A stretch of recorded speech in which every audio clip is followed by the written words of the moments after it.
Alright, today I'm going to share with you my patented 10-step method on how to survive flying what I like to call the Pinto of the Skies, a 1975 Cessna C-172. So, we've made our way to the Ocean City, Maryland Regional Airport, and the first thing we need to do is inspect the plane.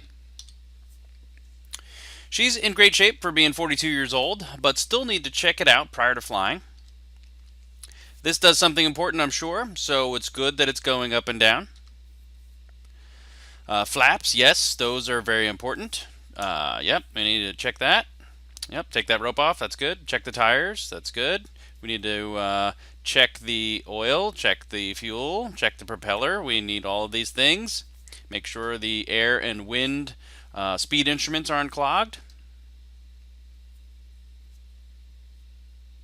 All right.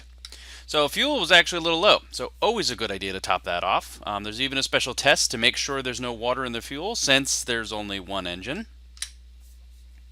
All right, all aboard. Step 3, pre-flight checklist. So lots to review, but mostly just making sure gauges and switches are where they're supposed to be. Step 4, in preparation for today's flight, please buckle your safety belt. Alright, let's taxi over to the runway. So the engine is fired up and we're about ready to go. The next step is to pay close attention to all the important gauges.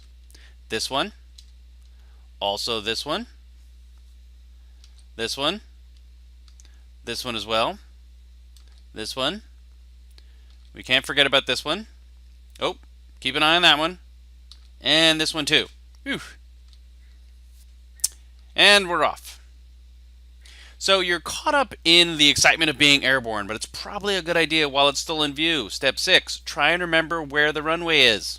Everybody remember where we parked. There are no GPSs on a 1975 airplane. This one is optional, but as someone who has recently seen the movie Sully, personally I recommend flying over water for your first time. Step 8, wear wicking fabrics in July.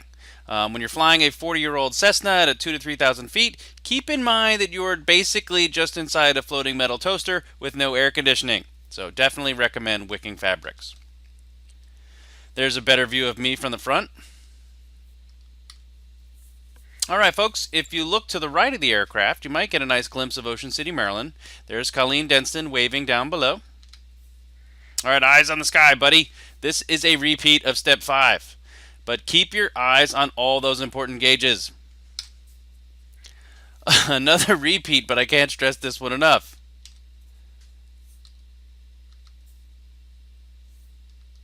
And no, 30 minutes later, I didn't have any idea where the runway was.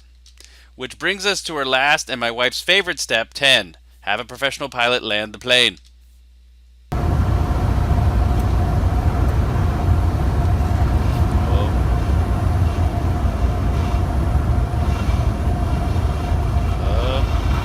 Drifting.